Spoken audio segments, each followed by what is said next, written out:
Joe, we are rolling. Josh Arnold, investment consultant, brings you Garage Logic podcast number 1698, January 20, 2026. 52 degrees is record high on this day. That was in 1908. It was 32 below on this day in 1888. And on this day, January 20th. in 1982, 17 inches of snow. That was followed by a day with no snow and then another 17 inches on the 22nd. I'll get to that tomorrow. How's that? Call Josh Arnold at 952-925-5608 for a free 48-minute consultation. Hail the flashlight king. And now, from the mayor's office above the boathouse on the east shore of Spoon Lake, it's Garage Logic with Chris Reavers manning Technology Corner, Kenny Olson from the Krabby Coffee Shop, John Heidt in the newsroom, and of course, the rookie. Here is your flashlight king, fireworks commissioner, and the keeper of common sense, your mayor, Joe Soucheray. I have memories of that 17 inches of snow. That was Super Bowl. No, the Super Bowl was January 14th, 1982, Cincinnati and San Francisco in the Silver Dome. Is that when you got a call? Yeah. And, but why would I still have been there on the 20th? That doesn't make sense. I must have been home for these snowfalls. The Super Bowl was as early as January 14th. But anyway, we had January 14th. Yeah, that's right, Matt. That's well, they didn't what is have this one, February 15 8th? rounds of playoffs. Oh, that's true. You know. And back then, they did not have the break that they do now, correct? The 2 week? Yeah, I don't think so. Yeah. Who won that one? Frisco? Frisco. Cincinnati's never won one. I had a problem with my computer in that. Like the game. Vikings, John. Is that when it slipped? It did, man. It slipped about 40 feet. Yeah. Airborne for 40 feet. How big of a device is that, roughly? The spare tire? Back then, those prehistoric computers are about the size of a suitcase. Well, When you had to tell management that your computer was down, Inoperable. how did you do that? What did you say? If I recall, I just didn't bring it back. and what he meant by down was it was down 4 stories. Right, next to the guy selling beer. That was an accident. Yeah, This it is slipped. post Mojo Wire, right? Yes. I once accidentally punched a laptop screen, and I went to IT or whoever gave it to me and said it fell off the table. That's right. That happens. Sure. And they didn't believe it at all. You would think GLers would know this by now. We don't do birthdays. No, we don't. Brittany Johnson.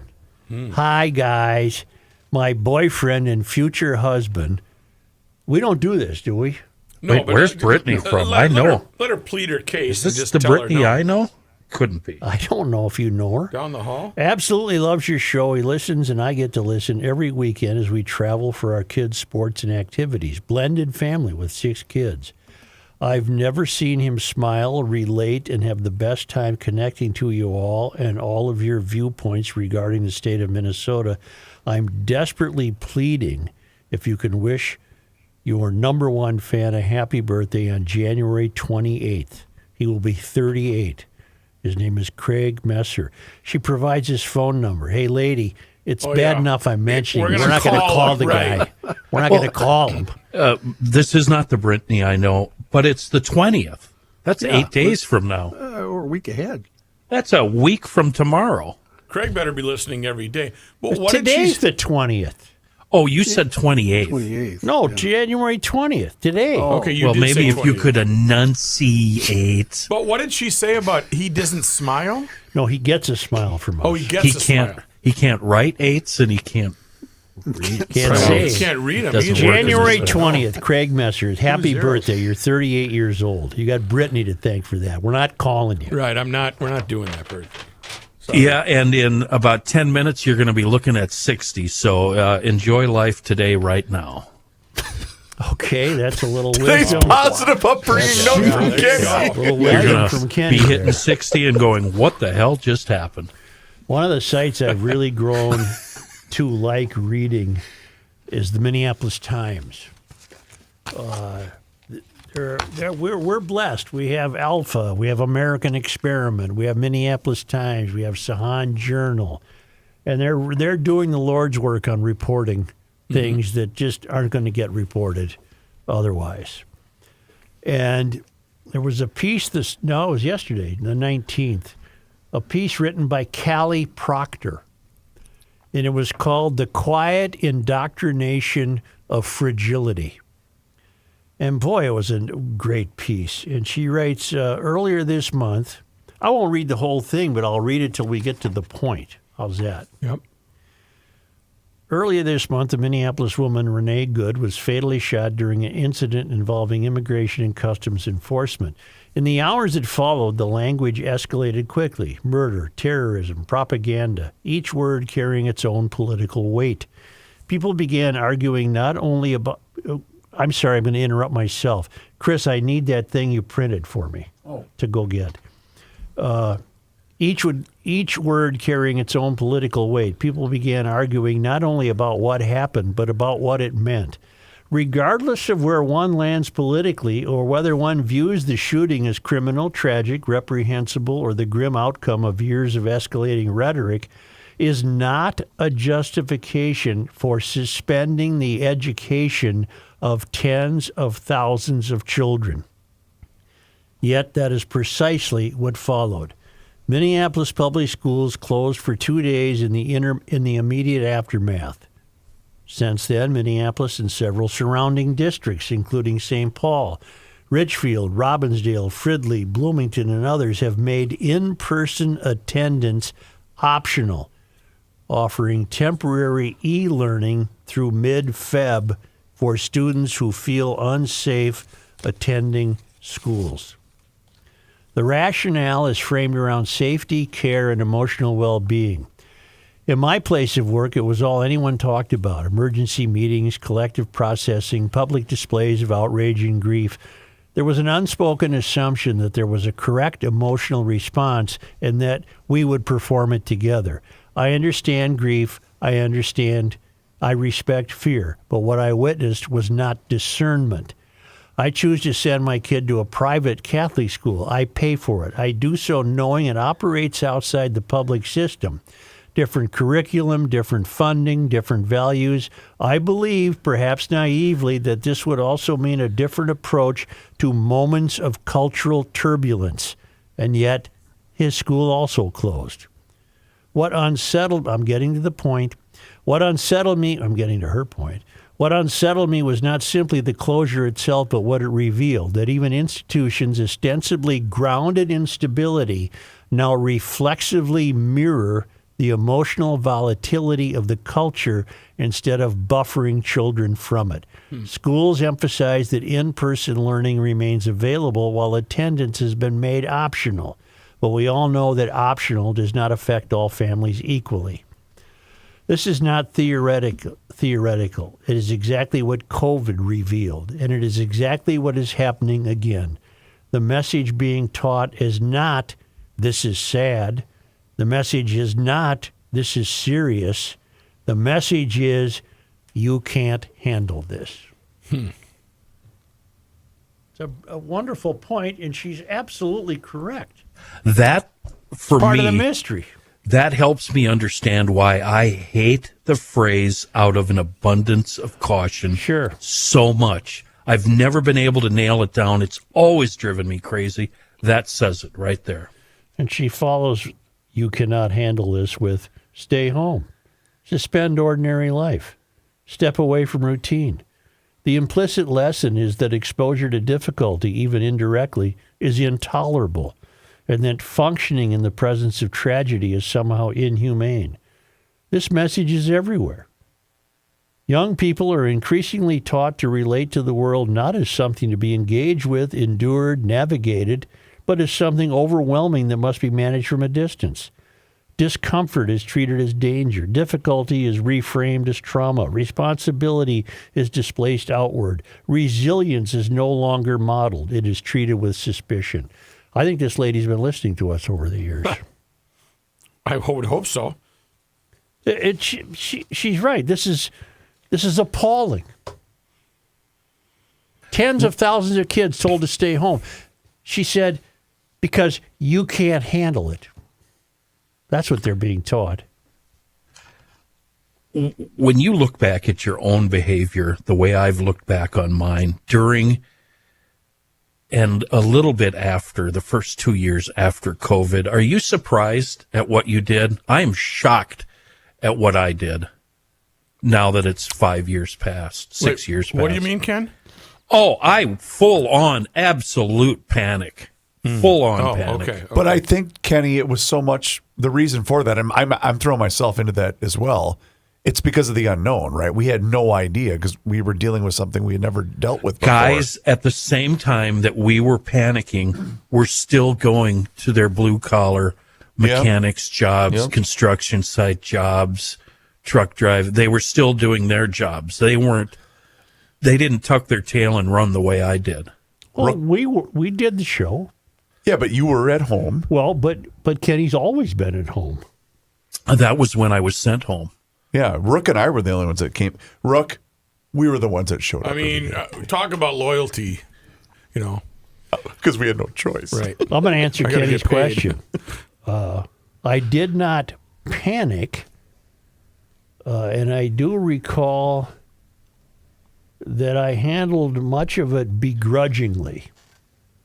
I was angry that I was put into this situation where someone walking towards me crossed the street to walk on the other side. Yeah. I just thought it was pathetic. Yeah.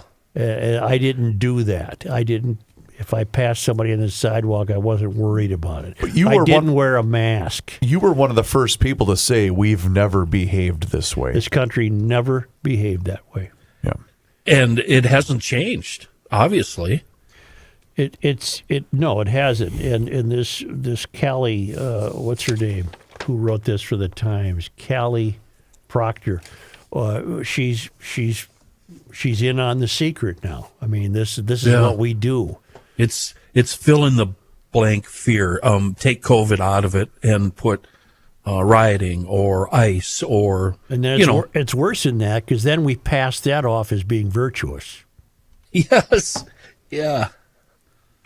Yeah. It's a really interesting piece. I'm pleased to say that kids I'm familiar with did not have school canceled. They were not offered remote learning. So At all? Not for the death of Renee Good, no. I have a question Yeah. that's going to cause some issues, I'm sure. I thought originally the reason the schools were closing was because immigrant students weren't showing up to school and they wanted to give everyone a chance at learning, and obviously they didn't want to single out, hey, if you're at home, immigrant students, go ahead and learn remotely. Well, this is interesting because in my twisted mind, it all started when that chase ended up in front of Roosevelt. Right. And in my brain, that's what started it. But I think you might be right, John. I think that's definitely a part of it. Yes. A couple of factors then. So her point would work with or without ICE here. Yeah, and that was my next question. Yeah. Could you still count that Yes. as part of what her point is? Her point is extremely valid. And you're right. As I think back, I think a lot of it had to do with we're not going to put kids at risk by having them leave their house because they might get trapped by ICE. But also a lot of it was caused by the death of Renee Good. And if you're traumatized, we're going to offer you remote learning. The point she's making is kids are being taught that when cultural upheaval happens, they can't handle it. They must be treated differently than we were treated years ago. Yeah. Well, but then also they brought those kids down to the state capitol that were just there to wreak havoc and not protest and just make a mess of things. Well, They weren't learning anything. A lot of that hypocrisy really was made evident during COVID. One of the most glaring examples was the big celebratory funeral for George Floyd. Everyone else in the world is being told, don't go out in public, don't do this, don't do that. And everybody under the sun who was a political type showed up at the funeral, you know. We could even make it was sooner than that. Remember the mostly peaceful protests? Yeah. That was all fine. Now we can do that. That's okay. But I'm thinking back on that. The Stanley Cup was played before empty seats. Yeah. You know, the sports went in the everything. Remember the Twins sold those caricatures? Yeah. So you could buy a picture Oh of my yourself God. and put it in. Now here's an interesting question. Something could come along that would very well motivate the likes of Walls and his minions to do this again. Tell you to stay home. Whatever that might be. Will the country... No. No. There's no chance we're going to fall for it again. No. Half the country won't fall for it. That's for sure. Half the Mysterian half of the country will fall for it. It was so destructive that I don't even think the half that you're referring to, I don't even think the vast majority of those people would do it again because of how destructive it was. I think you're You wrong. think so? And this is a hill I'm willing to die on, and I'll tell you why. Montecani, you want to know Well, why? because we're going downhill here. I noticed something in the news. The community plans a strike and an economic blackout to protest ICE operations in Minnesota. I get the protesting part, but check this out. You need to tell me. Faith leaders, unions, and community groups are planning a strike and economic blackout this Friday in response to the Trump administration's Operation Metro Surge. Okay, I get that. Did we add that to the list, by the way? The movement, yes, we did. Okay. The movement, which started small, is gaining momentum as more organizations, unions, and businesses join. Well, this ICE presence is killing business. And now you want to set aside a day completely to not have any business? I'm missing something. I'm missing something. I'm glad you explained what it was because I saw it this morning on the news without turning it up. And if you just see the graphics and the video, it makes no sense. It's like, wait a minute, what? You're shutting business? What? You've already got me closing my doors early because people are running around like crazy people. I'm closing my doors early, but now I'm going to join a group that will show you we won't take any money on Friday. I don't get it. I get the solidarity part. I just thought, I don't know what would replace such a protest or such a show of solidarity on the part of these businesses, but I guess they want a strike and a blackout. 80,000 members of labor unions in Minneapolis and the West Metro. If they have to go to work, they are not going to shop. If they have to send kids to school, then they will find another way to show up in the community, said Chelsea Globitz-Gabiu, president of the Minneapolis Regional Labor Federation, AFL-CIO. And when all of this is done and a couple of days have passed, what will the result be of their little protest? We're going to run out a month before the money ends. That's all I can see. Maybe I'm too blind. I don't know. Because the administration's sitting around going, whoa, did you guys see what happened? I'm rooting for those places to say, go bleep yourself, we're open. Right. I can't imagine closing my doors for that. No. Unless the protest is on my front step, the shingle is out. Winter is here. Oh, man, is it ever. We're having a real winter. I wonder if they got precision door up at that Kamchatka Peninsula up in Russia. Because those people can't even find their garage. Right. Much less wonder if the door works. If you're worried about your door, you have an opportunity now with Precision Garage Door. You can get a new door, $500 off for GLers. That's the door and operator combination. They have models for every budget. If you like your current door, but you're worried it might not make it through the winter because she's creaking funny, book a Precision Door Noisy Door Tune-Up Special. Take care of the maintenance now. There's a lot of winter ahead of us, and you don't want to get stranded with a garage door that doesn't work. That Noisy Door Tune-Up Special for $149 includes a 25-point safety inspection. Book online at precisiondoormn.com or call Precision Door at 612-263-6985 to schedule your free on-site new door estimate or book a Precision Door Noisy Door Tune-Up Special. I found something else I want to read. I want to put a period on that Minneapolis Times piece by Cally Proctor. Just the last two sentences are really, really good. And then let's move on. But she says, children do not need to be shielded from every hard thing. They need adults who believe they are capable of being in the world even when the world is difficult. When institutions repeatedly tell children that they cannot handle reality, we should not be surprised when they grow into adults who believe it. This is not empathy, it is abdication. Amen, sister. Yeah. I know some kids who will soon be facing the loss of their longtime dog. Oh. Well, he's fallen down the steps and he can't see. And he's a mess, and they'll have to handle it. It's going to be really bad though, because this dog is really. What's the book? The Art of Racing in the Rain. Yeah. Oof. Yeah, but they'll handle it. They'll handle it. Where How old is the dog? Matthew, did you read it when you were in third grade? Where the red fern grows? That was one I did read. My heart's still broken. I never understood why the fern was going to be red, though. Dog is about 15. Oh. The little guy 15 is house money. It's but he's very active until just very recently. That's hard. He had to do a book. The little guy had to do a book report on that last year. Boy, that was a tough one. Yeah, that's one where you're reading that by yourself because you don't want anybody to see you bawling. I'm just going to tell him, get over it. Don't worry about it. Come on. What's coming up on the ride? All dogs are the same. You're listening to the show today? No, you should say it smells like Up Dog in here. Yeah. What's up, dog? Another thing that Jordy alerted me to, I've never heard of this organization, but I certainly will be paying attention to it. There's a group called First Things. They produce a journal.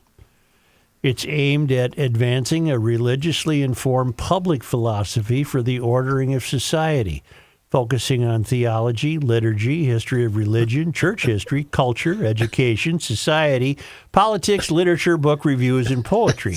That's too much, It's Joe. interreligious and interdenominational and ecumenical, especially Christian and Jewish. It articulates Christian ecumenism. Yep. Christian-Jewish dialogue, erudite social and political conversation, and a critique of contemporary society. Good night, words, everybody. It sounds like a pretty good group of thinkers. We'll see you tomorrow, See you everybody. later. Good night. Take care. So, in January 14th, in the journal First Things, is a piece... .com, by the way, firstthings.com. Okay. Is a piece written by a guy named Daniel Strand. And it turns out he's from here. He's now a professor. Gabe, what is he, a professor of ethics at the Air Force War Academy? Yeah. He, a younger guy, and he wrote a piece called The Banality of Minnesota Fraud. And it's just like Cally Proctor's piece was right up our alley. So is this, and we're underway. We have the machinery is rolling. I would want him on the air to discuss this. He said, having lived here, he doesn't. Oh, here it is. Trust is vital to the functioning of a society, and we feel its absence palpably in cities and regions that lack it. When I grew up in the suburbs of Minneapolis, we rarely locked our front door. The thought that someone would randomly come into our house to steal or hurt us was not on the menu of possibilities. Likewise, Minnesotans have historically had high trust in government because it was effective and transparent. The real damage of fraud is that it corrodes the ability of government to do what it should. Progressives who have an expansive view of government's role in our lives stand to lose the most from declining trust in government, yet they also appear to be the least concerned. Well, I won't read you this whole piece, but I want to read you the paragraph that motivates me to see if we can't get this fellow to join us and discuss what he thinks let's see. Where's the piece on? Where's the paragraph I want? Here it is.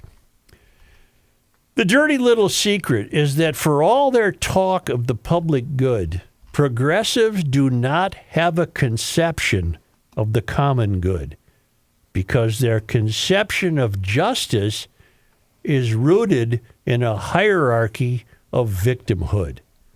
When one pulls back the rhetorical layers of leftist ideologues, one finds a constellation of ideas that are wholly anathema to public good of cities, states, or nations.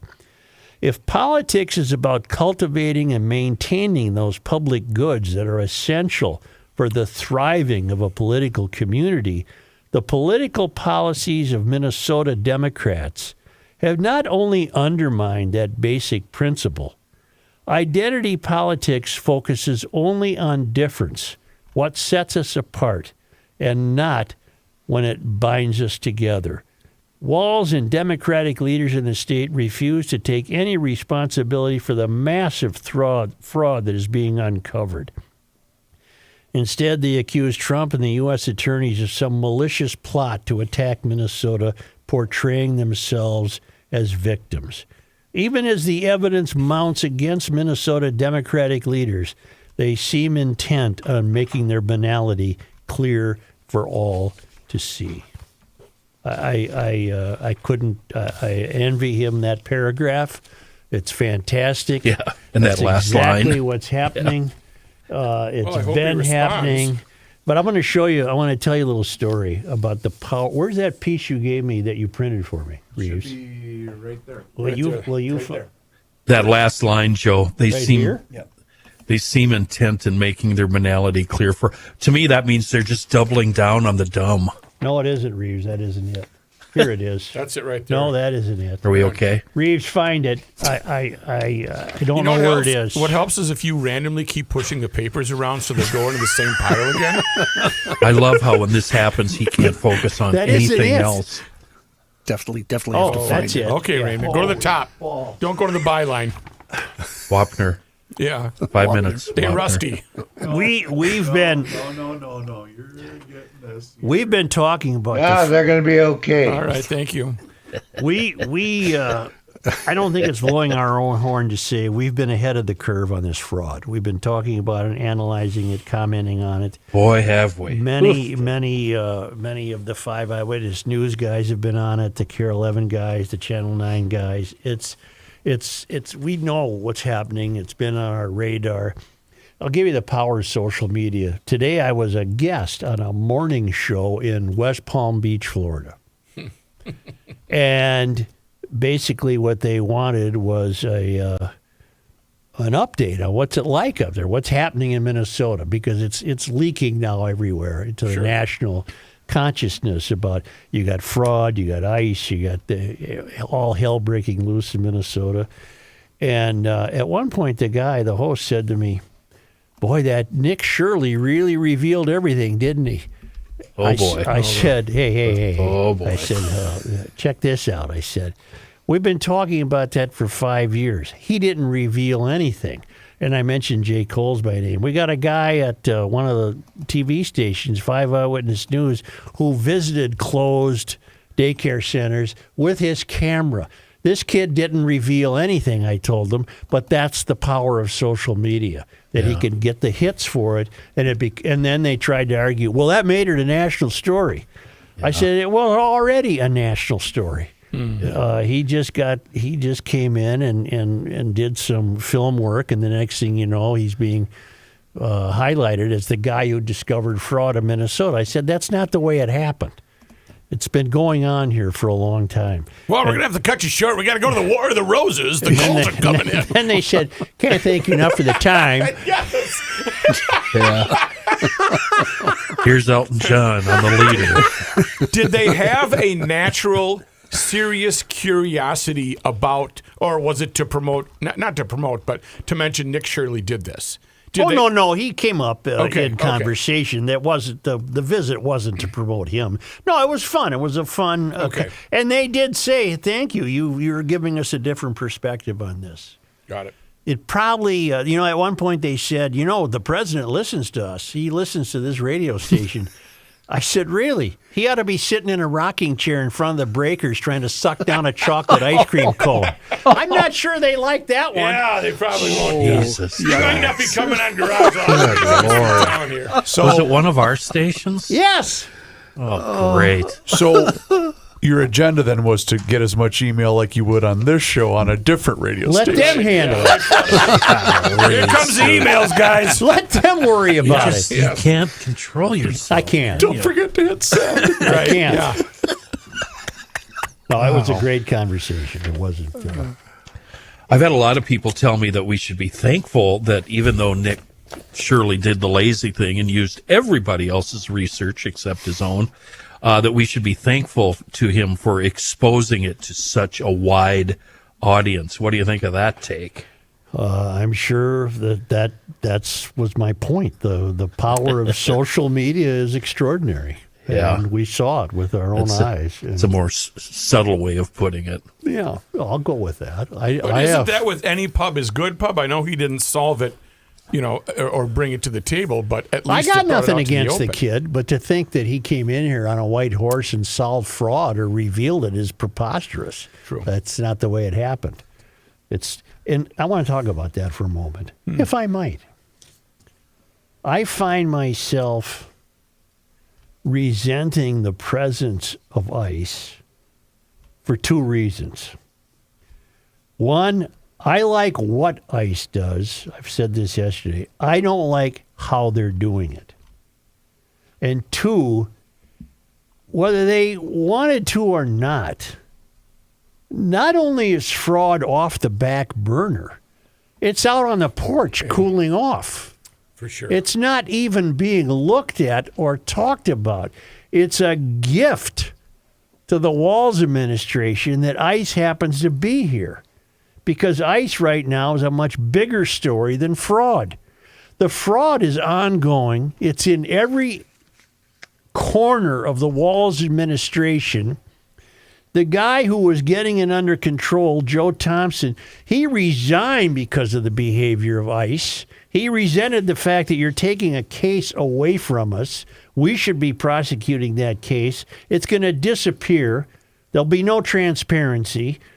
The BCA should have handled it, and he had enough, and he and 6 guys resigned.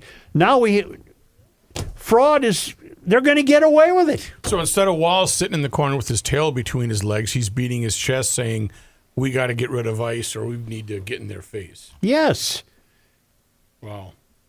He's been handed this gift of having a couple of weeks now where he can strut his stuff and stick out his chest and go to war with Trump. Nothing's changed. It's still the worst administration in the history of the state, the worst governor in the history of the state, and the most fraud in the country. Nothing has changed, but it's going to be put on the back burner and nobody cares because of the hierarchy of victimhood.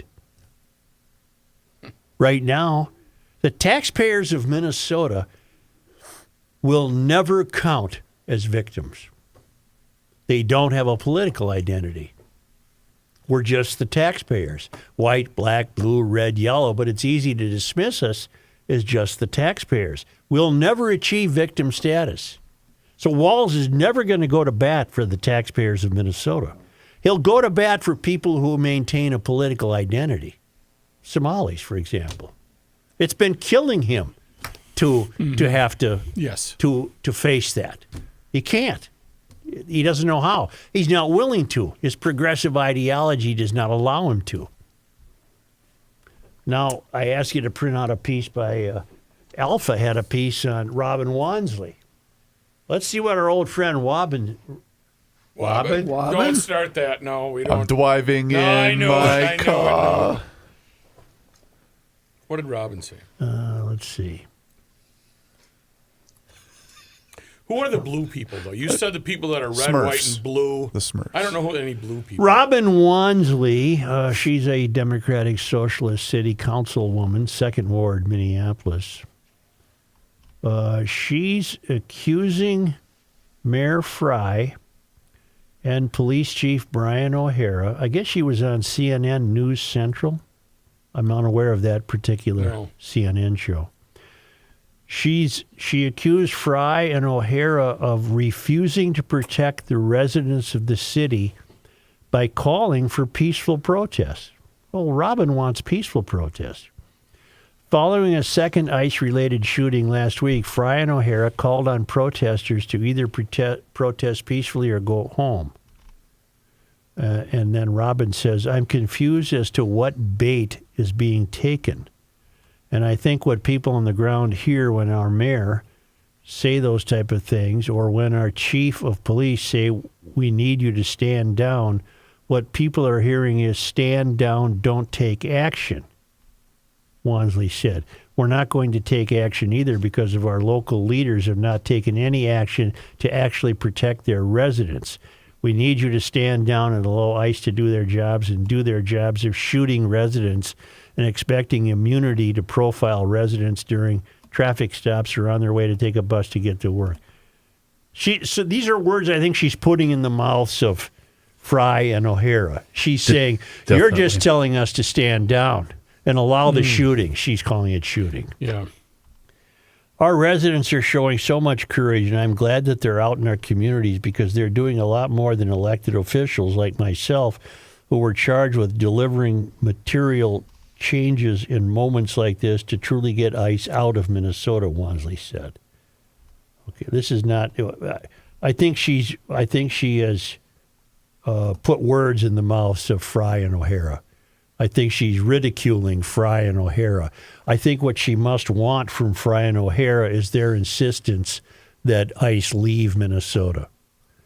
Well, they did file a lawsuit to that end, but that's not going anywhere. But when she says she delivers material changes in moments like this to truly get ICE out of Minnesota, what translates in my head is that I am pro-crime, I am pro-illegal immigrants, I'm pro-rape, I'm pro-murder, I'm pro-chaos. That's what my interpretation is. It's become terribly evident to me that the ideology of our many Robin Wansleys in both cities is that they're entirely okay with there being no immigration enforcement. They're entirely okay with that.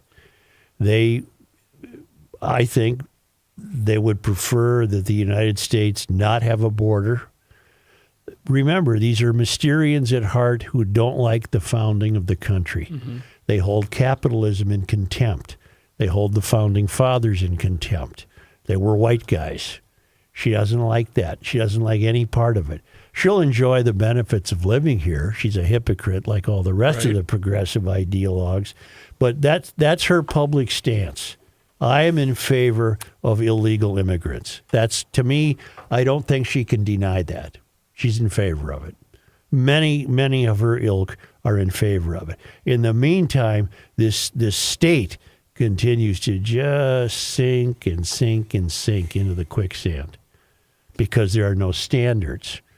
No one's taking responsibility. No one's upholding rules.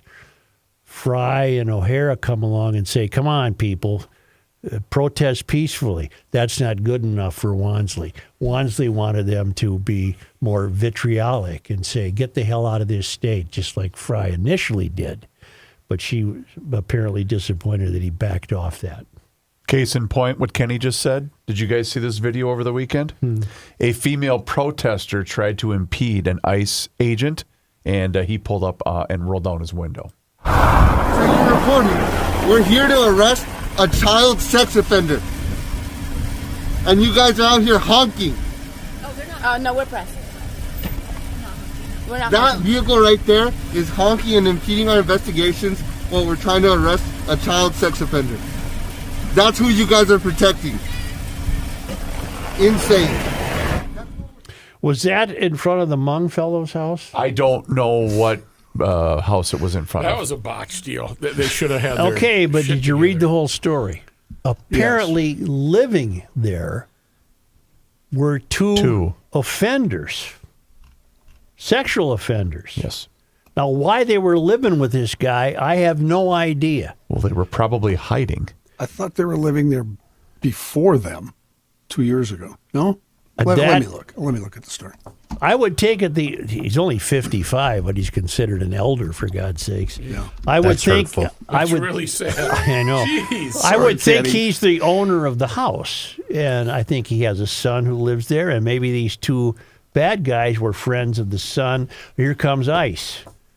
Well, sloppy work on Ice's part. The old guy you dragged out of the house was not the sex offender.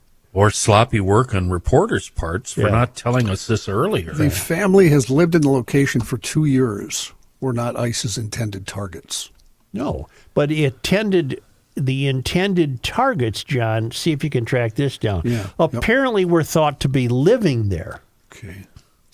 That's what's driving me the craziest is when they make a mistake like this, nobody tells us why. ICE is slow to tell us why. Reporters don't seem like they dig it up fast enough. There should at least be a for my briefing. preference. There should be a briefing. I would like to know why they went there, why the mistake was made, and what we're going to do to change it. It's simple questions. It's not accusatory. You want one of Plus, these? You want not one to of these? mention, if you're going to haul that guy out, can you put some sweatpants on, leave the blanket, and we'll give you a pullover coat? I'm sorry I didn't bring with me what I read that indicated to me there were people in the house who were valid targets of ICE. It just was this You know what? fellow wasn't. The two offenders, the definition of the worst, were identified as Louis Mao, who is wanted for sexual assault of a minor, rape, kidnapping, and domestic violence, and Kongmen Vang. Jeez. But it doesn't say they both live there, so I'm not sure. But for all I know, being Hmong, maybe they've been here for a long time and are citizens, which doesn't excuse their behavior. I'm just saying I wonder if they're citizens. Well, if they're citizens, wouldn't that take ICE out of the thing, and you'd have the sheriff? Or Why you'd aren't the have- cops arresting these guys? Correct. Great question. In the wee hours of the early morning, Yeah.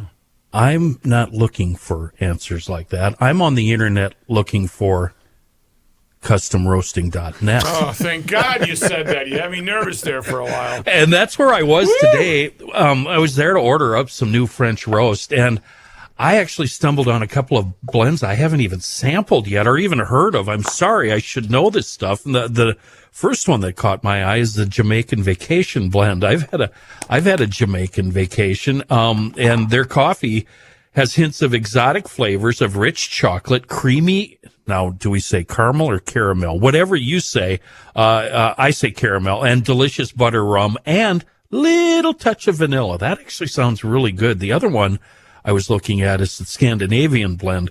And then I got really confused because the Scandinavian blend, it's custom roasting specially roasted beans from Mexico, blended with their lightly roasted beans from Brazil.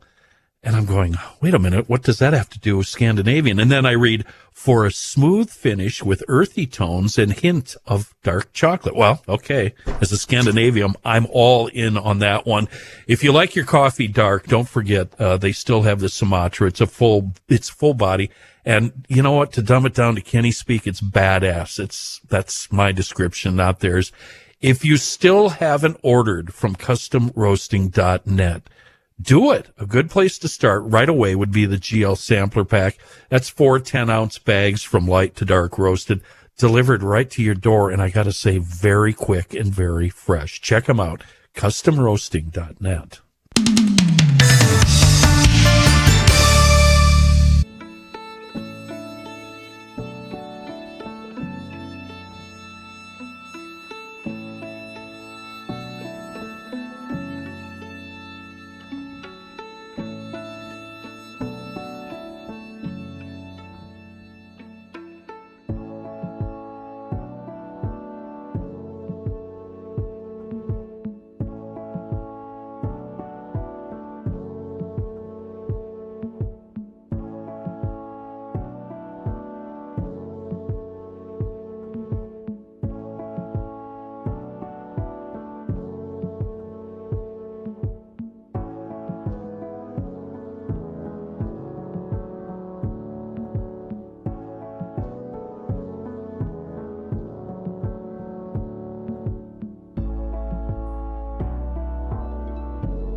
Earth is not your mother.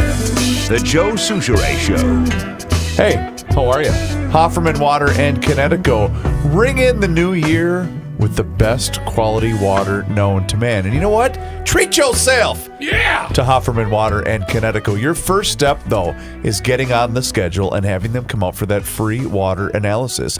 And you can do that one of two ways. Call them directly at 612-895-2440, or you can also book your appointment online at HoffermanWater.com. And as long as you're on that website, you can see every single different water treatment system that they have to offer.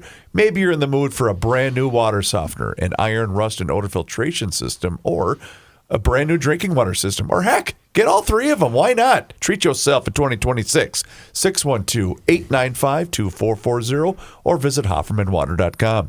And that's because Hofferman Water has been proudly serving the state of Minnesota for over 50 years. Do me a favor and mention that you heard about them here on the Garage Logic Podcast. Here's John Heidt. Thank you, Joe. This news is brought to you by North American Banking Company. Federal officials are urging a judge to deny Minnesota's attempt to stop the immigration enforcement surge. Sorry, I forgot to look Well, it's predictable. You got to say it if it's in the news. Go ahead. You know what, though? I got a lovely, I don't remember who sent it to me, but he sent me something hippo. I saved it in my thing here where you can find 1,000 synonyms for words. Yeah. It's a thesaurus on steroids. Did you say lovely? I'm going to start using that. Yeah, lovely email. Okay. Anyway, the officials urging the judge to deny Minnesota's attempt to stop that immigration enforcement that has more than 2,000 agents conducting ops in the state. Minnesota Attorney General Keith Ellison and the cities of Minneapolis and St. Paul had filed the lawsuit against Homeland Security last week, accusing the feds of usurping the state's right to police itself and putting an undue burden on local officials. In response to the lawsuit, Department of Justice lawyers wrote Monday that the state's lawsuit is legally frivolous and claimed it's based on political motivations and not a legal basis. A federal judge declined to immediately rule on the case last week, but had told federal officials to submit their argument by yesterday, which they did, and gave the state until Thursday to respond. A preliminary decision could be made after that time. The state is asking the judge to grant a preliminary injunction to stop ICE agents as well as Border Patrol from conducting any operations, while the government wants any immediate action to not take effect until an appeal. Meanwhile, the federal government has filed an appeal of a judge's order that ICE agents can't detain peaceful protesters or use tear gas against them.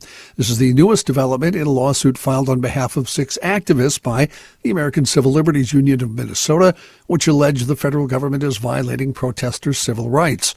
The lawsuit lists top officials from the Department of Homeland Security, ICE, and other agencies as defendants. Now to that story we were talking to before the last break.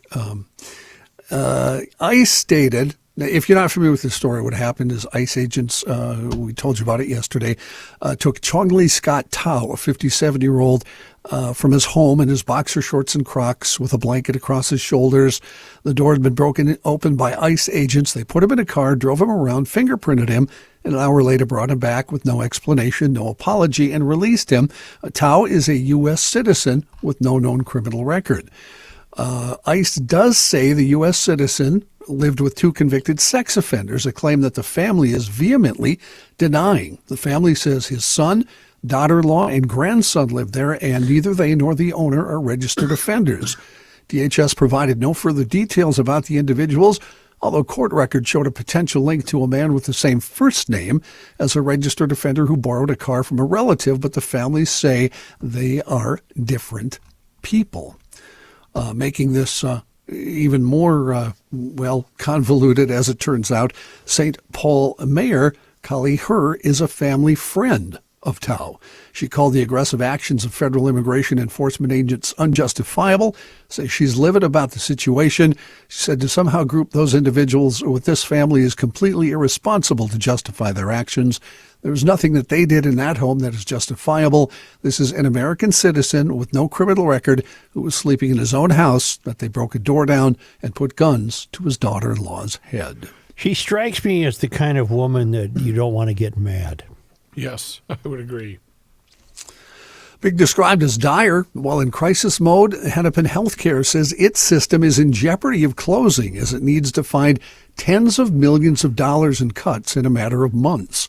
In a letter to its employees, it outlined its current financial reality and its plans for moving forward. The letter said, "We are now fully in crisis mode and must act decisively. To continue operating, we must identify at least $50 million in savings during the first quarter of 2026. Our fight has been, since we took direct control, was to keep the hospital open," according to Jeff Lundy, Hennepin County Commissioner and chair of the board that now oversees the healthcare system. As for how they got to this point, Lundy pointed to the end of pandemic dollars and a big expected drop in federal support. The letter adds leadership owns responsibility for not acting prudently and with a change of focus in the past. That stops now, the letter added. As for how many job cuts are expected, Lundy told 5 Eyewitness News he didn't have that figure available, but said they'll notify staff first. The message goes so far as to ask employees to share cost-saving ideas, stop non-essential work, and for team leaders to plan for 5 to 10% reductions. Commissioner Lundy also said they plan to ask the legislature to change how the sales tax revenue at Target Field is used, hoping to get some of that to help them out. Why don't we take a quick break here? What you got for us, Mr. Reavers? You know how they can save money? Switch to North American Banking Company. Is that a segue? Does that kind of count as a segue? I think it works. Okay, That works. thank you very much. You know what? It's banking done differently, and they've been at this since 1998, and they wanted to create a better banking experience for everybody, where you get to know your banker, but they also know you. And you do get that feeling anytime that you walk into any one of their 6 Twin Cities locations, whether it's Roseville, 50th in France, Woodbury, Hastings, Shoreview, and also in Maple Grove. They offer the same updated online and mobile banking tools as all of those other big national banks. And you know what? You might think that a community bank wouldn't have those, but they do. Check it out for yourself. Go online today to nabankco.com to learn more. And you know what? It doesn't matter what you're looking to do, whether you're looking to buy a home, perhaps finance a new home renovation project, or get that new car that you've been dreaming about. Their experts make it easy. And they are also locally owned and operated. And here's why that's important. That means those loan decisions are made right here in the Twin Cities. So, you know what? For you business owners, you can solve problems quickly and also expand your business with confidence. nabankco.com, once again, to learn more. North American Banking Company, member FDIC, is an equal housing lender. Johnny? Thanks, Chris. In national and international news, the Sell America trade is in full swing today after President Trump and European leaders escalated tensions over Greenland. U.S. bond prices tumbled, sending yields spiking. The U.S. dollar index, which weighs the greenback against a basket of 6 foreign currencies, fell nearly 1%. The euro jumped 0.7% against the dollar. Krishna Guha is the head of global policy and central banking strategy at Evercore ISI. He wrote in a note to clients, "This is Sell America again with a much broader global risk off." As of right now, the Dow is down 827 points for the day, the NASDAQ down 495, and the S&P down about 130. They don't So I like that Greenland stuff. I see footage of Greenland, and I think, and I see all the snow. I think, oh my God, I would never live there. The snow, the cold, the ice, it's got to be miserable. And then I look out the window. Right, yeah. And I look at the forecast, and it's 29 below on Thursday night. Many GLers emailed me, and they perfectly understand the need to get Greenland. Of course they do. Yep. What was the consensus? If he wants it, Space. it must be right to do. Oh, boy. And then we're going to take... No, I'm kidding. And they're all wearing black tennis shoes, and they're going to be going to a spaceship soon. The Heaven's Gators? Yeah. President Trump compressed a week's worth of diplomatic taunting into a single overnight burst of social media activity overnight, calling NATO Secretary General, announcing a Greenland summit, leaking private messages, mocking Canada's sovereignty, and attacking the United Kingdom over a key U.S. military base. The president began by saying that he had a very, very good telephone call with NATO chief Mark Rutte and agreed to convene talks at Davos in Greenland a territory Trump is repeatedly suggesting, as we've been talking about, that the U.S. should control. Social media onslaught came as the president escalated pressure on European governments resisting his demand for Greenland, announcing 10% tariffs on 8 European countries. The move has triggered frantic discussion between European leaders over how to contain the crisis that is rapidly moving beyond rhetoric. The president then posted what appeared to be a private text message from French President Emmanuel Macron, questioning his plans for Greenland and offering to host talks in Paris. A French official confirmed the message was authentic. The president followed by sharing an AI-produced image of him presenting a doctored map of the Western Hemisphere, showing Canada, Greenland, and Venezuela all under a U.S. flag to European leaders gathered in the Oval Office. Another image showed him planting a U.S. flag on Greenland while flanked by Vice President Vance and Secretary of State Marco Rubio. He closed the barrage by attacking Britain over the, quote, and this is in caps, great stupidity of its decision to cede sovereignty of the Chagos Islands to Mauritius, lashing out at plans to transfer Diego Garcia, home of the U.S. military base. This reportedly blindsided London because Marco Rubio, Secretary of State, had welcomed the deal, calling it a critical asset for regional and global security. All of this comes ahead of the president's arrival at the World Economic Forum in Davos, where he will meet with other world leaders. Obviously, lots of things for leaders to talk about with the president's recent comments. Back to the private message from Macron, by the way. Trump posted the message just an hour after he lashed out at Macron for declining his invitation to join the Trump administration's Board of Peace. The president said, "That's all right. I'll just put a 200% tariff on French wines and champagnes. That'll solve it." And he'll join. You know, the prospect of Trump in Davos is delightful because all the rest of these phonies, it's just cocktail hour. He's going to bluster through there and tell them, this is what I'm going to do. They're not used to that. That part's going to be fun. I hope he tells them what he thinks about their wives, too. Yeah, he will. You got a hot Last time I wife. saw a face like that, it had a hook in it. You must have been something before electricity, huh? I have to admit, John, you kind of lost me right at the outset when you said something about AI. And I started thinking, is there a way to impose or put myself via AI next to Farrah Fawcett in that poster that we all had in our bedrooms in the 70s? Swimsuit? Yeah. I'm maybe sure a GLer could do that for me. Yeah. Put me, maybe she's sitting in my lap. I don't know. Follow-up question to that. Get creative. Which photo would you select to be added to that poster? Oh, don't you remember the one poster? in the red swimsuit? No. What photo of you would you put? The one where you're in football, where you're bending over? About 100 pounds ago.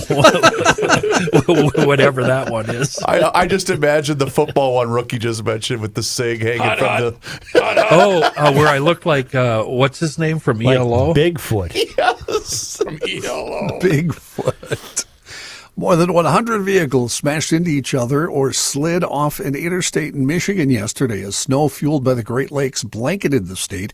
The massive pileup prompted the Michigan State Police to close both directions of Interstate 196 Monday morning just southwest of Grand Rapids, while officials worked to try and remove all the vehicles, including more than 30 semi-trailer trucks. Did anybody die, John? I'm sorry to interrupt. They did not. There were Okay, numerous so then I would injuries. like to have the camera set on there where it's just... It does make one wonder about the semis. Does Right? it? Well, No, the same seriously. thing happened last week in Pennsylvania. They had a 60-car pileup. Compared to years and years ago, I'm uneasy on the freeway. If I'm traveling to Chicago, for example, truck drivers are different than they used to be. Boy, I'll say. If I get pulled over for speeding past the trucker, that trooper or LEO's got an argument on his hands because I was thinking the same thing today. I blast by them. I get up close and I put my foot down and I get by them. I don't trust them. I was thinking the same thing today. I'm prepared to say, officer, I'm not going to be anywhere near one of those trucks. And as a guy that's made a drive or two at this time of the year around the Great Lakes, that's the thing you see in the ditch all the time, are the semi-drivers. What is the problem? Are we not training truck drivers? Is there a Kenny? shortage of truck drivers? It's the footwear. Joe. Sandals. Yep. Are we allowing? I don't know. I can help you. Clientele that aren't seasoned. It's a tough way to make a living, but the pay is decent. Are we sidestepping it around it enough here? We're basically handing out Class A's like they're Halloween candy, Joe. That's your I'm problem. sitting on some hearsay stories that are so good. Call either one of my brothers; they'll give you the full To scoop. operators that just might not know what they're doing yet. Yeah, or on Twitter, Josh or Vic. They both have. Yes. They're both seasoned truck drivers, Yep. and they have millions of stories. Netflix. Go ahead, John. I'm sorry. Netflix announcing this morning it had modified its December offer to acquire major parts of Warner Brothers Discovery, a rejoinder to Paramount and its chief executive, David Ellison, who's also in hot pursuit of Warner Brothers. In December, you'll remember Warner Brothers Discovery agreed to sell its streaming and studio business to Netflix in an $83 billion cash and stock deal. Holy crap! Well, this morning, Netflix said it would pay that sum exclusively in cash, simplifying the deal for investors who will no longer have to account for Netflix's fluctuating stock price. Here to break it down is Joe Souchere. David Zaslav, the chief executive of Warner Brothers, said in a statement, today's revised merger agreement brings us even closer to combining two of the greatest storytelling companies in the world. No. Go ahead, keep going, so I can keep saying no. The move puts pressure on Paramount to further revise its own bid after Warner Brothers Discovery rejected its latest offer, saying it viewed the deal as more risky than Netflix's. While Paramount has modified the terms of its bid, it has not increased its offer in the week since Warner Brothers Discovery chose Netflix. How close are we from just one company owning all entertainment outlets? All of them. Very close, I would think. Yeah. Basically, what that means then is Netflix's subscription rate's going to double in your monthly bill. And the product is garbage. It's propaganda, whatever they want you to see. Yes. So I really need to call Comcast and say, cut my cable bill in by 2/3. Yeah. I got Netflix, I got Peacock, I got all that other shit. How do you watch Dancing with the Stars? ABC. Got it. Yeah. This is a weird story, and I don't know. A beloved... You weren't supposed to talk to him or look at him. It was a general inquiry. He was I don't want that. Based upon the he's subject supposed matter. No, stare at your computer. Got it. A beloved Florida pastry chef was tragically killed after getting caught in a bread mixing machine at a grocery store where he worked.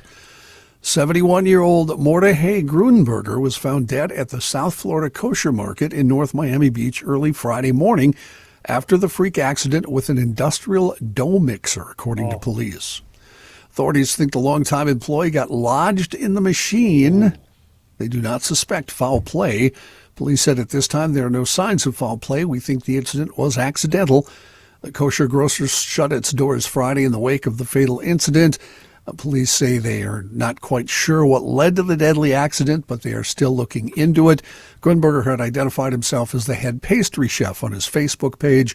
His grief-stricken wife, Ina Gostman-Moore, shared her devastation on social media Friday, saying, today, my beloved husband, Mickey, my closest person in my life, my best friend, and father of my two beautiful sons, tragically passed away. OSHA, among the people who are investigating the deadly incident. This has David Lynch written all over it. Does this taste like rye? Tastes bitter.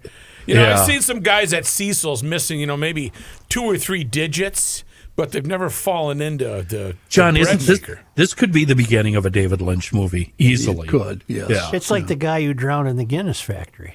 It took him a long did that? time Forgot. because he got out twice to take a leak. Ooh. And one more weird one. One more weird story Yes, to wrap it up, please. shall Move we? on. A and I didn't, Kenny, you're a firearms guy, so you help me out with this one, okay? A shoplifting incident in Stuart, Florida escalated into a potentially dangerous situation when Martin County deputies discovered a suspect trying to ignite a shotgun slug in a Panera bathroom last week. It gets weirder. Martin County Sheriff John Budensiak said deputies initially believed they were arresting a shoplifting suspect, but everything escalated quickly. The sheriff said the incident began when staff at a Publix in Stewart caught Hugh Okoye shoplifting. The sheriff said he was aggressive toward them, meaning he was confrontational. He didn't fight, but he was confrontational. Okoye then left the store, walked to a nearby Panera, and entered the bathroom, screaming at people along the way. Deputies found Okoye in the bathroom shortly after. Initially, they thought he was smoking drugs, but they soon realized that what he was doing was he had stuck a 12-gauge shotgun slug in his mouth. He was using a lighter to try to make the slug fire. Does that make sense? So he was trying to commit suicide, right? Well, he's an idiot. I mean, I just happen to have. How long does it take? Just happens to have one. Look at here. I've got a shotgun shell, but look at it. It's crimped on the ends because it's full of BBs. The slug, you would actually see the top of a lead slug sticking out. The powder, look, is down here, right, by the primer. Right. So he's holding a lighter up, like there. He's holding the lighter up and burning his whiskers. Damn it. And there's no way in hell it's going to do anything. They're never going to find me in here. The sheriff said he was using the lighter to try to make the slug fire, and he said to their surprise, deputies realized that what the suspect was doing was trying to set it off. And the sheriff said that rarely happens. Sometimes you see it, especially on TV shows, when a car catches on fire and slugs start going off. The deputies intervened before any harm occurred, taking Okoye into custody and confiscating 2 shotgun slugs. I've been told by firefighters that to not fear your ammunition going off if there's a house fire. It'll just simply spit out. They won't have any power. It'll just go kapoo. It'll just go poof. Got it. Here, I thought, John, you were going to say he saw it on Looney Tunes. I have no way of Coyote. I don't know if that is true. Let me preface there. Right. So no emails, please. No hate emails. Why don't we thank John? More so than normal, Kenny, right? More so than normal. Right. Yes. Right. And just take a brief time out. Okay.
Here's a man who spends hours in hardware stores, sifting through the nuts and bolts of life. Well, stop it. Joe Souchere. Oh my God! I want to set it up. No, didn't you notice how you kissed the post, my friend? Oh, I didn't even know. You couldn't have gotten any closer. Wow! Yeah, he stumbled over that by accident. You're right. didn't even. Well, I wanted to Joe. set it up. Set her up. Okay. You'll never be able to do that again. Right. Jeff Dayton has a great review of the song you just heard, When It's Cold in Texas. There's something deeply reassuring about a country song that knows exactly what it is and refuses to dress itself up for trends it doesn't believe in. Jeff Dayton's latest single, When It's Cold in Texas, arrives with that kind of quiet confidence, sounding like a seasoned storyteller stepping back into the firelight where he belongs. From the opening bars, the track leans into motion and melody rather than spectacle. The rhythm glides with an easy swing built for dance floors that still value shared steps and unspoken understanding. Dayton's voice carries the weight of experience without ever feeling heavy. Instead, it feels lived in, relaxed, and certain. This is a song sung by someone who has watched seasons change and learned which details matter. Lyrically, the song thrives on clarity. Dayton lets simple imagery do the work, delivering a narrative that feels romantic without sentimentality and grounded without losing its charm. It's the kind of writing that trusts that a well-placed line can say more than a dozen clever turns of phrase.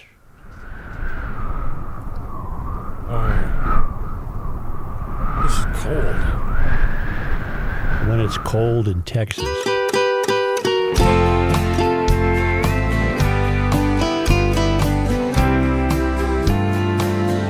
When it's cold in Texas, it cuts right through your clothes. The cows crowd together and lovers hold each other close. There's frost on the windows, the blankets aren't enough. When it's cold in Texas, that's when I miss your love. Oh, he's heartbroken. The wind blows through the floorboards. There's no warmth in the sun. I shiver with regret for all the foolish things I've done. There's no words I can think of to ever bring you home. When it's cold in Texas, sure makes a man feel alone.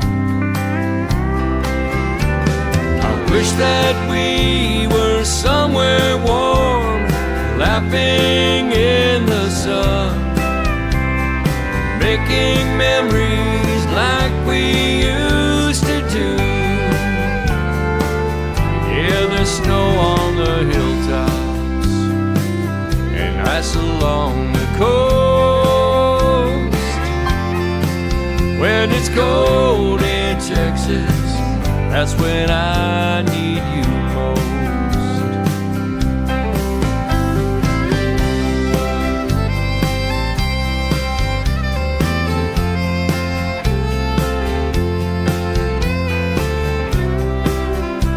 Did he do that for us here? I don't remember if he did or not. It was either on GL or on Krabby.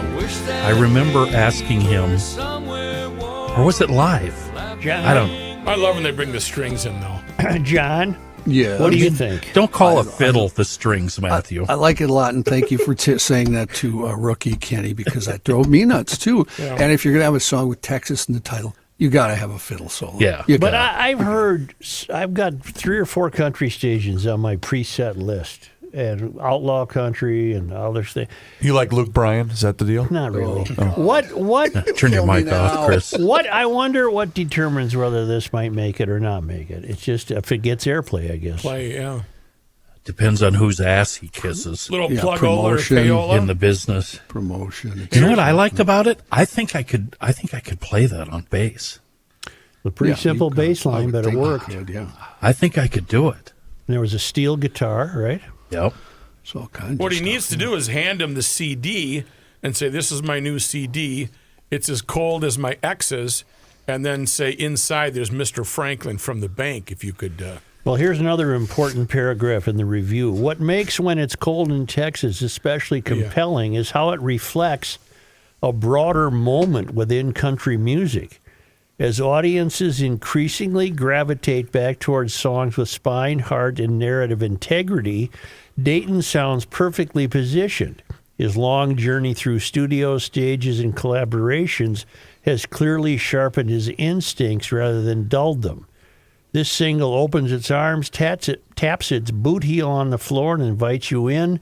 In doing so, Jeff Dayton reminds us why country music endures, because it's honest and because sometimes the coldest places make room for the warmest songs.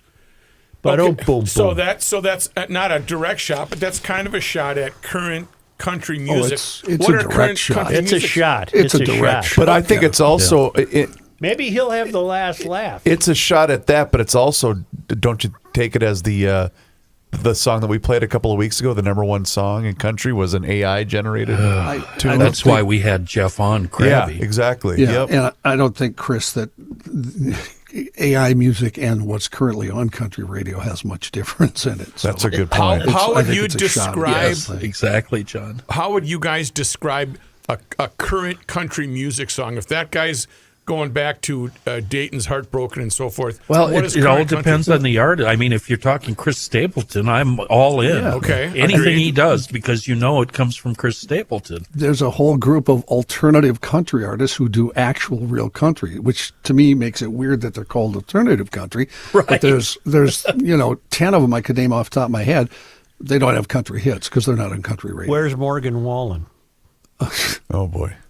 God. I mean, he's the antithesis. He's of probably Jeff, in jail, of right? Jeff Dayton. He's the antithesis. That's pretty correct. Yeah. And knowing Jeff And the way he's we selling do, out stadiums. Jeff would not appreciate the comparison, I don't think. Well, I'm not comparing him. But he's the far too antithesis. nice to ever say anything. Jeff like would that. never say Jeff anything would like never that. say No, that's anything my about job. any other artist. That's Plus, my you- job. That's your job, You correct. never know. You don't want to Say- eliminate any future gigs. Jeff Exactly. Jeff does a podcast. I know And he does. He released one 11 hours ago with Marcia Ramirez, who has played with Rodney Crowell, Pam Tillis, Christopher Cross, Patty Loveless. She's a singer-songwriter from Nashville. His podcasts are really fun. He talks to a lot of musicians that have been on the road for a long time. Very informative and very fun. Joe, when you were a guest on that podcast, that was a while ago, right? A couple months ago, maybe? During the state fair. During the State Fair, when you were a guest on that show, did you rip the president like you did when you were the guest on the... No, didn't. You come know up. what he did? Didn't come up. You know what he did? I saw a sign of Joe we've never seen before, ever. He talked about us four in kind of almost an appreciative tone. Oh. He didn't rip us. Yeah. Well, except you, Matt. I don't. But I'm the not other, sure he took a you're shot at me. painting me again in the wrong light. I don't rip anybody. Joe, why do you not like us? Except the guy who should be sitting in a rocking chair in the front Right. porch Eating of an the ice cream Rakers. cone. you have no control at all. None. It's my job. I was really hoping you would bring this up yesterday. You forwarded all of us, I think, a Wall Street. No, not Wall Street. Where was that article? Wall Street about, Journal. Wall Street Journal about John Mellencamp. Told you that yesterday on the air. Not on the air, you didn't. We didn't? No. And I thought it was really interesting, and we never got around to talking about it yesterday. What was the gist of that article? I wasn't able to open it up. Mellencamp is from Indiana. He gave Indiana University a couple of years ago $1.5 million for training facilities. And the school said, "Can we do anything for you?" And he said, "I want to be able to smoke when I go to a game." So he's got a little wood smoking shack somewhere in Indiana Stadium, and he's in there alone. He smokes. He doesn't want to talk to anybody. He just wants to watch the game. That's what he got for the $1.5 million. He wants to be left alone. He wants to be left alone with his cigarettes, and he just wants to be in his smoke shack. That alone made me root for Indiana, and they pulled it out. He might be the last smoker in America. Yeah, he according to John, he's not going to give it up either. He says he never will, and he's had, 2 heart attacks? I mean, he's crazy. He's just killing himself. I saw an interview with him last week when he really reminded me of Lee Elia when Lee ripped the Cub Are you sure pants. we didn't do this on the air yesterday? No, this was before the show. And John just ripped into his fans for having a good time at concerts. He's been known to stop in the middle of songs and say. If he comes something here to on the this, audience. he's going out on a big tour of all his hits. Coming here. Then I want to see him. I've never seen him live. I'll look it up for you here. Yeah, I want to see him. The fun part about going to arena shows, whether they're indoor or outdoor festivals, is the party atmosphere. The beach balls flying around, Right. the haze, the spilled beers. It's the party. I will warn you, Joe. You may get some speeches you don't like from him. I don't care. That's government music. I don't care. Yeah. I don't care. If it does Cherry Bomb, I'll be happy. Is that your favorite That's one? when a smoke was a smoke. That's when a Wait a smoke was a second. smoke. Right. I actually have a John Mellencamp video saved on my phone. I know Did you which see one him you at, have. He too. saw him at First Avenue with about 5 other guys. No. I know, This is I know the something- one you got. You should look it up. John Mellencamp let it all hang out. Matthew, go to the internet Wonderful. right now. I already know what you're talking about, and yes, It's wonderful. I can't with my son here. Oh, okay. I Yeah, forgot yeah, Gabe right, was right, there. I can't. Yeah, it's proof of a higher power. Let me tell you that. How many of us remember? Probably Joe, I'm guessing, that actually is a cover. Maybe Joe doesn't even remember I that. didn't know that. I didn't know that either. What's the song again? Let It All Hang Out. Yeah, that's a cover. Yeah, the Hombres had a hit with it. We in have now lost 67. Kenny for the remainder Why don't of you the guys program. finish up the show? I got something to do with it. See you, Kenny. See you tomorrow. To tell you what Kenny's up to, there's a very fetching young woman who dances to the song. That's about it. It's not that big of a deal. Well, Kenny only don't- watches Don't the belittle it kidding like me? that. Don't 25 belittle it second like to that. Joe, Yeah. July 14th, he will be at the brand Holy new Toledo. Mystic Lake Amphitheater in Shakopee. Poop. I'm not driving When all is the he way to going? Shakopee. That's too far. Oh, my John, when is he coming? July 14th. Huh. What You know day who is that, I'm- I wonder? I'm prepared to drive across the country to see Southern Culture on the Skids. I can't believe this band has been around for as long as they have, and I haven't seen them. Why don't they Southern ever come Culture? up here? Southern Culture on the Skids. Never heard of them. Oh, my goodness. They're wonderful, so wonderful, Joe. I Well, that'll be in the summer, though. That'll be nice for Mellencamp. And that's outdoors. That amphitheater is going to be sweet when it Sit there opens. and you shut your mouth and you pay respect to the artist. That's what I do anyway. Yesterday I was wondering. Rookie, I'm so disappointed in you. Huh. We just had a 6-minute discussion about John Mellencamp. I was going to, but I did self-edit. You're not supposed to. I know. I said I'm proud of him. It had to do with watermelons. Can I tell you that I asked yesterday, I wonder why the Lymans are in Kaiwaka, New Zealand. And Tom writes back, on yesterday's podcast, you wonder why we decided to stay in Kaiwaka. Yeah. There is not much wildlife in the area. There are several peacocks and other birds. It is a rural area, mostly farming. There are lots of sheep and cattle grazing the surrounding hills. We decided that between the cruise we disembarked in December and embarking on the same ship in April, there were 4 months in between. New Zealand and Australia each only allow U.S. citizens to stay up to 90 days. So we decided to split the time between those two countries. We'll stay 2 months in Kaiwaka, then fly from Auckland to Hobart. We'll drive to Penguin, Tasmania, Australia, where we rented a vacation home from there. In April, we'll fly from Hobart to Brisbane, then board the same cruise ship and sail for 25 days on a trans-Pacific cruise from Brisbane, Australia to Seattle, Washington. All these bookings were predicated due to the fact that we wanted to be back in Minnesota in May and June for our grandson's graduation. We'll be in Minnesota from May 16 to June 5. Well, consider yourself booked during that time, traveling Lymans. Isn't that something? The organization they have for this worldwide adventure they're on is extraordinary. Yes. They're global nomads. They're just really good at it. And like I said, they really must like each other. It's not for everybody. Worldwide Waftage? Worldwidewaftage.com. And it's only because they come to us all the way from Kaiwaka, New Zealand. It was on this day. Joe, today is January 20th. In 1896, On a theatrical tour, Calamity Jane. Anybody know her real name? Calamity Jane was Martha Canary Burke. You beat me to it. Appeared at the Palace Museum in Minneapolis, dressed in the male attire of buckskin jacket and trousers, and giving the people of the eastern cities an opportunity of seeing the woman scout who was made so famous through her daring career in the West and Black Hill countries. Her portrayal on the HBO show of Deadwood was phenomenal. I learned a lot of new words. I bet. On this day, Jan 20. In 1961, a fire destroyed the Crosby family home, which had been built at the foot of Montreal Street in St. Paul and is now the site of Crosby Farm Park. Love that. I wish I could remember or claim that I had remembered that. I don't, because I wasn't around there in 1961. No, you weren't. You weren't around here. On this day, Jan 20. In 1969, President Lyndon Johnson bestowed the Medal of Freedom, the highest civilian honor awarded by the U.S., on civil rights activist Roy Wilkins.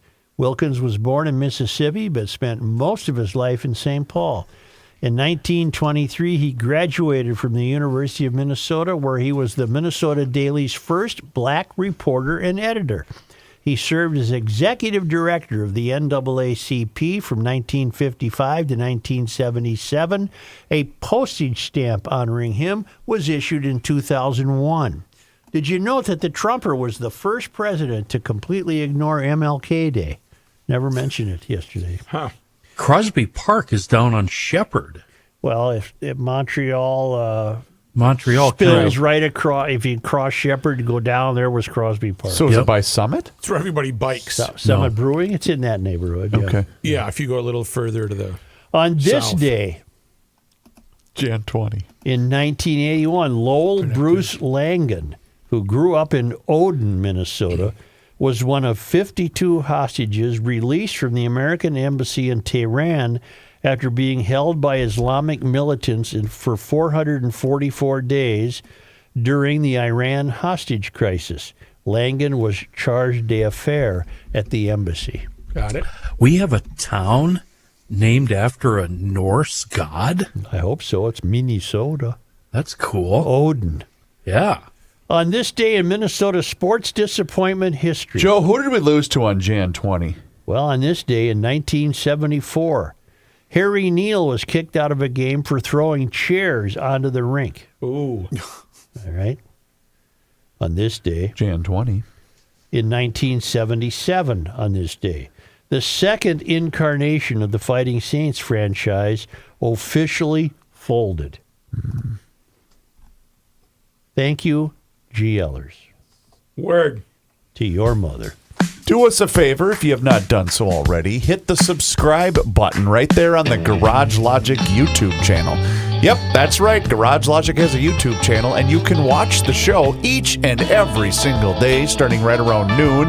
You can also see full segments, video shorts, behind-the-scenes footage. It's all there for you. Just search Garage Logic on YouTube, along with all of our social media channels, which includes Facebook, Instagram, and X. And also sign up for the Daily Logician. That's an email that comes right to your inbox each and every single day. And it includes the most recent episode of the podcast. Find out more and sign up today at garagelogic.com.